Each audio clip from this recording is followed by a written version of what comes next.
भाजपला कधीच अपयश सहन होत नाही।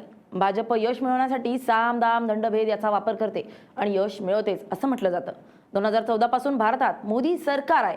मोदी सरकारनं कलम 370 हटवणं, 3 तलाक असे काही कायदे आणून सर्वांनाच आश्चर्यचकित केलं। कुणालाही वाटलं नव्हतं की देशात 3 तलाक विरोधी कायदा येईल।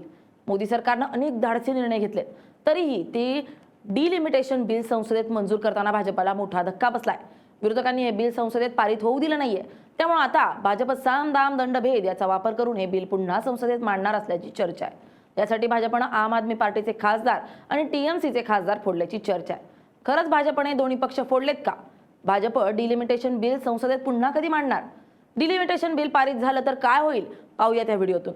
नमस्कार, मी स्नेहल चौधरी, आपण पाहतात एलएस मराठी।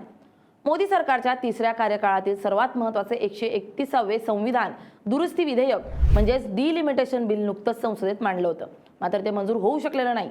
लोकसभेच्या एकूण जागा 543 वरून थेट 850 वर करणं आणि महिला आरक्षण देशात तातडीनं लागू करणं हा या महत्त्वपूर्ण बिलाचा मुख्य उद्देश होता। मात्र संसदेत आवश्यक असलेले 2/3 विशेष बहुमत न मिळाल्यामुळे हे ऐतिहासिक बिल लोकसभेतच पडलं। मतदानाच्या वेळी विधेयकाच्या बाजूनं 298 तर विरोधात 230 मतं पडली। दक्षिण भारतातील राज्यांनी लोकसंख्येच्या आधारावर जागा वाढवल्यास आपल्यावर अन्याय होईल अशी भीती व्यक्त करत या बिलाला तीव्र विरोध दर्शवला।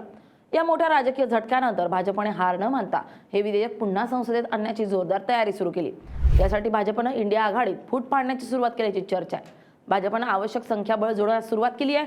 काही दिवसांपूर्वीच आपचे खासदार राघव चड्डा यांच्यासह 7 राज्यसभेचे खासदार भाजपसोबत आलेत। यानंतर आता भाजपने टीएमसी पक्षात मोठी फूट पाडली आहे। टीएमसीचे काही आमदार भाजपसोबत गेलेत।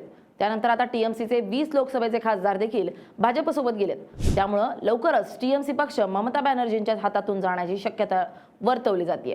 टीएमसीचे 20 खासदार आणि आम आदमी पार्टीचे 7 राज्यसभा खासदार आपल्या गोटात ओढून भाजपनं संख्याबळ वाढवलंय। आता लोकसभेत एनडीएचं बळ 312 झालं असून 2/3 बहुमतासाठी केवळ 50 मतांची गरज आहे, तर राज्यसभेत बळ 156 झालं असून बहुमतासाठी फक्त 8 मतांची आवश्यकता आहे। लोकसभेतील 50 मतांची तूट भरून काढण्यासाठी भाजप आता आंध्रातील वायएसआरसीपी आणि इतर लहान पक्षांची पडद्यामागून चर्चा करते। तसेच काँग्रेसने देखील भाजपला अप्रत्यक्षपणे मदत केल्याचा आरोप आहे, कारण तमिळनाडूत काँग्रेस आणि डीएमकेनं एकत्र निवडणूक लढवली होती, मात्र काँग्रेसनं एमके स्टॅलिन यांची साथ सोडत विजय थलपतींना पाठिंबा दिला। त्यामुळे स्टॅलिन हे नाराज झाले असून कालच पार पडलेल्या इंडिया आघाडीच्या बैठकीपासून स्टॅलिन लांबच दिसले। त्यामुळे आता स्टॅलिन हे भाजपासोबत जाण्याची शक्यता वर्तवली जाते। डीएमके पक्षाचे एकूण 30 खासदार असून 22 लोकसभेचे आणि 8 राज्यसभेचे आहेत।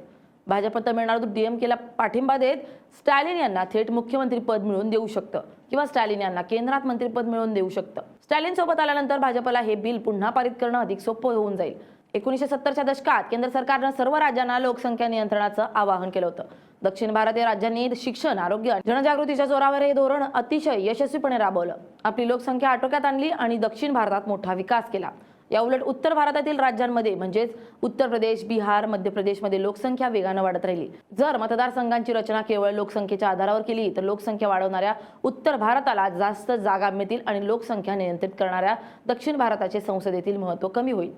चांगलं काम करूनही आम्हाला राजकीय नुकसान सोसावं लागतंय असा दक्षिण भारतीय राज्यांचा युक्तिवाद आहे।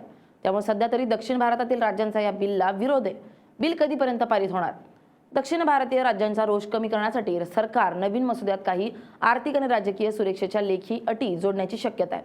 हे नवे राजकीय समीकरण पाहता आगामी पावसाळी अधिवेशन किंवा 2026च्या अखेरीस होणाऱ्या हिवाळी अधिवेशनात हे बिल पुन्हा मांडून मंजूर केले जाण्याची दाट शक्यता वर्तवली जाते। डिलिमिटेशनमुळे देशात काय बदल होतील? या बिलानंतर लोकसभेच्या जागा 850 होतील। नव्या रचनेनुसार दक्षिण भारताचं महत्त्व कमी न करता सर्व राज्यांच्या जागांमध्ये सरासरी 50% वाढ केली जाईल। सर्वात महत्त्वाचं म्हणजे हा कायदा लागू होताच संसदेत महिलांसाठी 33% आरक्षण तातडीनं लागू होण्याचा मार्ग मोकळा होईल, ज्यामुळे देशाच्या राजकारणाला नवी दिशा मिळेल। मात्र डिलिमिटेशन बिलमुळे भाजप कधीच सत्तेतून बाहेर जाणार नाही असं म्हटलं जात आहे, कारण उत्तर भारतातील लोकसभेच्या जागा मोठ्या प्रमाणावर वाढल्यावर दक्षिण भारतातील लोकसभेच्या जागांची सत्तेसाठी गरजच उरणार नाही। उत्तर भारतातील जागांवर केंद्रात सत्ता स्थापन करता येईल। सध्या भाजपची उत्तर भारतात मोठी ताकद आहे। तुम्हाला काय वाटतं? डिलिमिटेशन बिल आलं पाहिजे का? भाजप केंद्रात सत्तेत कायम राहायला पाहिजे का? कमेंट करून नक्की सांगा। Bureau report LS Marathi.